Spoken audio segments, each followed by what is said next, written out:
이번 시간은 100세 시대 문화 트렌드에 대해서 한번 알아보도록 하겠습니다. 전 시간에도 이야기 드렸듯이 100세 시대에는 새로운 인생 로드맵이 필요함을 알 수가 있고요. 특히 이 방향성 설정이 어느 때보다도 중요합니다. 방황을 해야지 방향성을 찾는데요. 그 이유는 예를 들어서 여러분이 지금 있는 이 자리에 내가 이 대한민국에서 어느 위치에 내가 있는가를 알 수 있는 이유는 평소에 여러분이 의미가 없다고 생각이 드는 그런 여행이 결국은 나의 포지셔닝을 가늠해 볼 수 있듯이 100세 시대에는 충분히 여러분들이 다양한 시도를 해봐야 되는 것을 의미합니다. 100세 시대에는 우리가 겪어보지 못한 아주 미정유의 그런 4차 산업혁명부터 앞으로 또 5차 산업혁명이 나올 수도 있겠죠. 이런 상황에서 우리가 과연 어떤 방향으로 그리고 물고기가 지나갈 그 길목이 어딘가를 먼저 찾아내고 그 길을 지켜야지 우리가 엉뚱한 데 가서 어떻게 보면 길목을 지키고 있으면 낚시를 했을 때 물고기를 잡지 못하듯이 이 물고기를 잡기 위해서는 그 물고기의 심리도 알아야 되고요. 그 물고기의 심리는 결국은 그 물고기의 생활 유형과 행동 양식인데 이런 것들을 물고기의 문화라고 이야기할 수 있지 않겠습니까? 그래서 이러한 물고기의 그 문화를 알기 위해서는 어떻게 해야 됩니까? 여러분이 낚시를 한다고 했을 때 어떻게 합니까? 물고기가 있을 만한데 한번 시험 삼아 이렇게 투척을 하죠. 캐스팅을 하죠. 그런데 만약에 물고기가 물으면 다행이지만 물고기가 안 문다면 그대로 있겠습니까? 아니면 처음에 여기저기 던져보면서 어떻습니까? 상층부터 하층을 장소별로 다 훑고 지나가죠. 그래서 그 물고기가 있을 만한 지형을 찾아내고 거기를 집중적으로 공략하게 됩니다. 그 과정이 100세 시대에도 충분히 필요하다는 것입니다. 그래서 여러분들이 내가 알지 못하는 분야에 진출을 하고 싶으면 먼저 뭐부터 해야 되겠습니까? 그러한 실험적 어떤 도전을 많이 해보실 것을 저는 권유합니다. 그런데 중요한 것은 리스크 관리가 중요하다는 것입니다. 내가 리스크를 안고 올인을 하면 안 되고요. 작게 편하게 시작해서 그것을 먼저 확인을 한 후에 크게 벌리는 것이죠. 그걸 우리는 뭐라고 하죠? 린 스타트라고 합니다. 인생에 있어서도 린 스타트가 필요한 것입니다. 먼저 100세 시대의 이 가구 구조 변화를 한번 보겠습니다. 1인 가구가 제 기억에도 그렇지만 2000년에는 222만이었습니다. 2가 3이 3개가 들어가 있었습니다. 그런데 2017년도, 지금 2017년도에는 이게 3배 증가했어요. 562만 가구가 되었습니다. 이게 어떤 의미일까요? 인구 고령화와 관련이 있다는 것을 예측해 볼 수가 있습니다. 만혼으로 인해서 인구가 어떻습니까? 감소할 수도 있지만 결혼 적령기에 있는 사람들은 늦게 결혼하는 것이죠. 그러다 보니까 한 가구당 한 명만 놓게 되고요.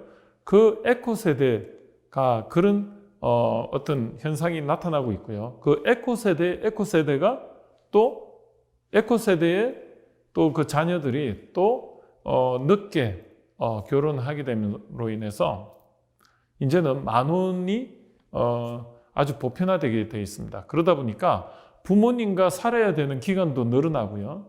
그래서 밖으로 독립을 하게 됩니다. 또 한 가지는요. 인구가 고령화되니까 이제 노부부가 이제 따로 2가구가 또 증가하게 됩니다. 1인 가구와 2인 가구가 급속도로 증가함으로 인해서 상대적으로 4인 가구나 3인 가구는 어떻습니까? 상대적으로 적어지게 됩니다. 즉 1인 가구, 2인 가구는 앞으로 주거 형태도 많이 변화될 거고요. 이제는 좁은 공간에서 살아도 되는 상황이 되었습니다. 즉 물리적으로는 생활 환경은 줄어들고 축소가 되었지만 SNS의 발달로 인해서 어떻게 보면 심리적인 거리는 더 짧아진 거죠. 그래서 시간과 공간에 상관없이 누가 무엇을 하고 있는가를 더 자세히 그리고 실시간으로 알게 됨으로 해서 우리가 직접 만나지 않아도 항상 옆에 있는 것처럼 느낄 수가 있게 되었다는 거죠. 자, 앞으로는 이런 가구 구조 변화가 결국은 100세 문화로서 대변이 되고요. 그리고 이제는 이러한 문화가 1인, 2인 가구가 결국은 생각의 유형을 결정하고 생활 패턴을 결정하는 문화의 주인공이 된다는 것을 의미할 수가 있습니다. 선진국의 가구 구조를 한번 보실까요? 이 선진국의 가구 구조를 보면 이미 이러한 1인 가구 비율이 높음을 알 수가 있습니다. 한국도 급속도로 인구 1인 가구, 2인 가구가 늘어남에도 불구하고 아직은 미국보다는 적음을 알 수가 있습니다. 반면 노르웨이 같은 경우는 한국보다 한 1.5배에서 2배 가까이 많음을 알 수가 있습니다. 이러한 게 의미하는 것은 사람들이 문화적으로 보면 굉장히 독립적이고 그리고 인간의 욕구적으로 보면 굉장히 외로움을 탈 수가 있는 환경인데요. 그러다 보니까 어떻습니까? 자살률이 높아지고 또 소속감이 얕아지고 그러다 보니까 복지가 아무리 물리적으로는 잘 돼 있어도 어떻게 보면 인간 소외 현상은 피할 수가 없는 것이죠. 그래서 이러한 부분들이 앞으로 문화에 굉장히 큰 영향을 미칠 거고요. 이러한 것으로 인해서 파생되는 다양한 비즈니스들이 앞으로는 일어날 것을 예측할 수가 있습니다. 현재 1인 가구의 구조적 원인을 한번 되짚어 보면 4.21 법칙이 앞으로 이제 대세가 될 건데요. 특히 50세 나이에 이제는 이게 지금 보시면은 70세와 100세를 이렇게 비교를 해보시면 이 70세가 100세로 늘어남으로 인해서 이 100세에 0.7을 곱하면 70세의 정신연령이라고 보실 수가 있는 거죠. 그렇다면 지금 37.5세에 0.7을 곱하면 26.3세가 되고요. 지금 37.5세가 결국은 예전에 26.3세의 정신연령과 같다고 보실 수가 있고요. 사회적 칭부도 그렇습니다. 예전에 70세 기준으로 봤을 때 이 26.3세는 어떤 의미가 있었냐면 대학을 졸업을 해야 되고요. 그리고 군대를 해결해야 되고 남자 기준으로 그 다음에 직장에 들어가야만이 결혼할 수 있는 조건이 되었습니다. 그런데 현재는 그러한 조건들이 37.5세로 늘어났고요. 또 한 가지 차이점은 예전에는 9시에 해당되는 26.3세에서 저녁 6시에 해당되는 52.5세 예전에는 한 65세까지 했을 때 한 55세에서 60세까지 한 30년 동안을 한 직장에서 이렇게 다녀야 되는 환경이었어요. 한 우물만 파자. 예전에 저희도 부모님으로부터 그랬습니다. 한 직장에서 오래 다녀. 이런 이야기가 일상화되었었습니다. 한 직장이라는 것은 내가 26.3세에 어느 직장에 들어갔다는 의미는 거기가 나의 첫 직장이자 마지막 직장이므로 굉장히 신중하게 들어갈 수밖에 없습니다. 그래서 지금의 부모님 세대, 전 부모님 세대는 그런 문화에 젖어 있다는 거죠. 그러한 가치 판단 체계에 있기 때문에 여러분들한테 어떻습니까? 그런 가치 판단으로 이야기를 하기 때문에 여러분들한테 한 직장에 오래 다니려면 좋은 직장을 들어가. 이게 예전의 패러다임이었다면 지금의 패러다임은요. 아까 말했듯이 한 직장이 아니고요. 한 최소한 3개의 직장의 경험과 그리고 학위도 한 서너 개가 될 수도 있습니다. 그 중간 영역이 자신의 브랜드 포지셔닝이 되다 보니까 이러한 직장은 하나의 지나가는 하나의 경험을 추구하는 전문성을 가지는 하나의 포지셔닝, 차원을 개발하는 관점으로 접근이 가능하다는 거죠. 예전엔 한 직장이 평생 직장이었지만 지금은 그렇지도 않습니다. 오히려 은퇴 연령은요, 대기업의 경우 50세를 넘지 않습니다. 대부분 99%가 50세 전에 그만두어야 되는 환경에 처해 있습니다. 오히려 100세 시대가 되면 이 종신 연령이, 은퇴 연령이 늘어나야 됨에도 불구하고 오히려 더 퇴직 연령은 빨라지는 거죠. 그러면 한 직장에서 5년에서 10년을 이렇게 다니기가 쉽지 않은 환경에서 이런 직장을 100세 시대는 최소한 4번 이상을 경험을 해야 되다 보니까 내가 가는 직장은 미래에 내가 인생 창직 창업을 하는데 하나의 전략적 하나의 경력이라고 볼 수가 있는 거죠. 그래서 지금은 누군가에 보여지기 위한 최종 직장은 의미가 없습니다.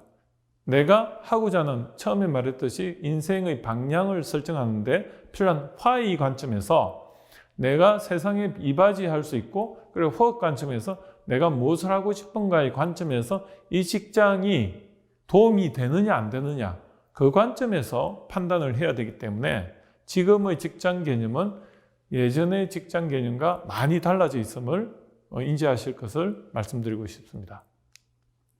그래서 이러한 관점에서 이제 100세 시대에 1인 가구의 소비 1인 가구의 소비 트렌드도 많이 바뀌었는데요. 이제는 소형이 대세가 되고 있습니다. 한 1인 가구 또는 2인 가구가 먹을 수 있는 양도 한정적이고, 그렇기 때문에 소형 포장 이런 것들이 대세가 되고요. 그리고 다양한 어떤 트렌드에서 보면 이제는 모든 것이 어떻게 보면 1인 가구 중심으로 되다 보니까 어떻게 보면 이제 쇼핑몰 마트에 가서 이렇게 직접 구매하는 경우보다는 어떻습니까? 여러분은 새벽 배송 이런 것에 더 익숙해질 수가 있죠.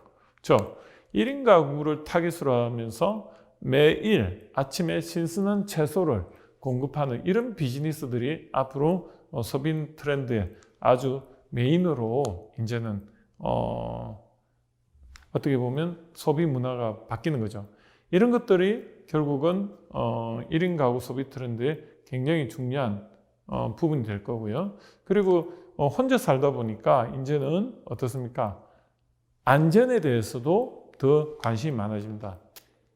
건강해야만이 앞으로 100세를 완주를 하기 때문에 예전과 같이 누군가가 나를 케어해 줄 것으로부터 이제는 자유로워져야 되는 거죠. 혼자 스스로 해결해야 되는 시대에서 SNS를 통해서 어떻게 보면 정신적 이웃사촌이 이제는 혈연적 이웃사촌보다는 더 가까워지는 그런 현상이 벌어지고, 앞으로 이제 저희들이 나이가 들면 이 가족 개념이 조금 많이 바뀌어질 것으로도 예상이 됩니다. 그래서 이 소비자 트렌드 변화를 보면 1인 가구 1인당 소비 여력이요 3, 4인 가구보다 더 높아졌습니다. 이유가 뭘까요? 1인 가구는 이제 부양할 가족이 없다 보니까 자신의 어떤 비용이, 어떻게 생활 비용이 굉장히 어떻습니까? 작아졌습니다. 그러다 보니까 소비 여력이 오히려 더 커집니다. 그런데 3, 4인 가구 같은 경우는 가족을 부양해야 되기 때문에 소비 여력이 더 작다는 거죠. 그래서 오히려 소비 시장은 더 커질 수도 있다는 것을 알 수가 있고요. 그리고 오프라인 마트보다는 온라인 쇼핑몰이 더 이제 활성화될 것으로 예상이 됩니다. 내가 이제는 예전에는 가족들과 같이 오프라인 시장을 찾아가는 것도 하나의 즐거움이었는데 이제는 혼자 가지는 않는 거죠. 오히려 혼자서 집에서 뭔가 SNS를 통해서 가상으로 뭔가 이렇게 커뮤니티가 형성이 되고요. 오히려 커피숍 이런 데가 더 활성화될 가능성이 있습니다. 왜냐하면 지금 커피숍이 그렇게 많이 늘어나도 아직은 유지가 되는 것은 사랑방 역할을 하면서 노마드죠. 스마트 워크를 할 수 있는 장소로서 사무실 역할과 함께 복합적인 어떤 놀이 공간이 되는 컨셉으로 가다 보니 좁은 공간에서 1, 2인 가구들이 생활을 하지만 실제적으로 이분들이 역설적이게도 공간이 넓은 곳에 같이 오프라인 미팅을 하는 장소 겸 사무실로서 그리고 작업 공간으로서 커피숍이 그런 문화 놀이 공간으로서의 역할을 한다는 거죠. 그래서 지금 이제 앞으로는 이 트렌드가 이런 오프라인의 그 대형 마트라든지 이런 것보다는 앞으로 인터넷 쪽이 더 시장이 커짐을 알 수가 있는 것입니다. 그래서 소비자 트렌드 변화를 보시면 앞으로 이제 1950년대 베이비 부머 세대와 1980년대 에코 부머 세대가 경제 활동의 인구의 주축이 될 것으로 예상이 되는데요. 이분들이 앞으로도 소비 여력이 이제 계속 유지가 되는 거죠. 인구 구조상 가장 많은 위치에 있고, 그리고 1, 2인 가구이기 때문에 소비 여력이 3, 4인 가구보다도 더 높기 때문에 50대에도 이제는 이 다양한 어떤 상위 욕구를 만족시켜 주기 위한 그런 시장이 형성이 된다는 것입니다. 예를 들어서 50대에도 이제는 30대처럼 어떻게 보면 꽃미남을 꿈꾸는 남성 시장들이 이제 생기는 거죠. 이제 30대가 아닌 50대인데 0.75 곱하면 35세인 거죠. 이 30대 이 젊은 친구들과 정신 연령은 같아지는 겁니다. 오히려. 그러다 보니까 어떻게 보면 몸은 좀 늙어가지만은 오히려 마음은 젊다는 표현이 맞을 것 같습니다. 그래서 이러한 어떤 뷰티, 헬스케어 이런 시장이 폭발적으로 지금 늘어나고 있는 것도 그 궤를 같이 하고 있는 것입니다.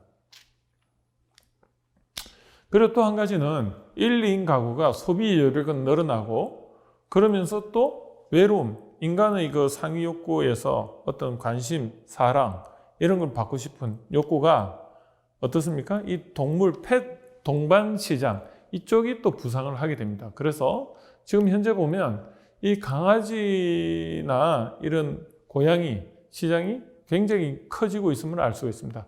우리나라에도 한 강아지가 한 1,000만 정도 된다고 하더라고요. 그러면 이 강아지 시장에 의료보험이 아직 적용이 안 되다 보니까 부르는 게 값입니다. 오히려 의료보험이 형성되어 있는 시장보다 이 펫 시장은 의료보험이 형성이 안 되어 있기 때문에 굉장히 고수익이 되는 것입니다. 또 이 펫은 우리 가족과 같은 역할을 하기 때문에 돈을 안 아낍니다. 아프면은 이제는 예전과 같이 그렇게 폐기 처분하는 대상이 아니고 어떻게든 살려야 되고 그러다 보니까 처음부터 먹는 것을 굉장히 중요시 여기다 보니까 이런 사료값도 일반 사료를 쓰지 않고 5배나 비싼 아주 고급 사료를 쓰는 게 오히려 소비자들의 입장에서는 병원에 안 가니까 더 싸게 먹힌다고 생각하고요. 그래서 돈을 안 아끼는 거죠. 그리고 이 강아지들이 어떻습니까? 작은 공간에 갇혀 있다 보니까 살이 찔 수밖에 없습니다. 그러니까 강아지용 런닝머신 또는 강아지용 마사지샵 이런 것들이 이제 생길 수밖에 없는 구조이죠. 그래서 이런 소비 트렌드 변화가 앞으로 100세 시대의 문화가 될 것으로 예상이 되는 것입니다. 이것으로 100세 시대 문화 트렌드에 대해서 알아보았습니다.